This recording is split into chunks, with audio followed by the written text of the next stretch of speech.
रुपयामध्ये हे पण फॅन्सी डिझायनरमध्ये महाबचत ऑफर. हे पण 1000 रुपयामध्येच मिळेल.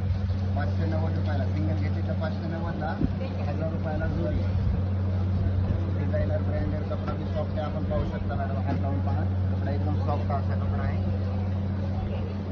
लावून पहा म्हटलं फक्त 1000 रुपयामध्ये मिळेल. त्याच्यानंतर हे महाबचत ऑफरमध्ये हे पण मान्सूनचं स्पेशल ऑफर 1800ला 2 हे आता एकदम बेस्ट. 2,000 रुपयाची साडी 1800 रुपयामध्ये दोन. वर्करचं वर्क आहे, लाईट वेट कपडा आहे. त्याच्यामध्ये बी पूर्ण असे मिक्स डिझाईन राहतात वेगवेगळ्या. 1800 रुपये जोडी. आपण पाहू शकता.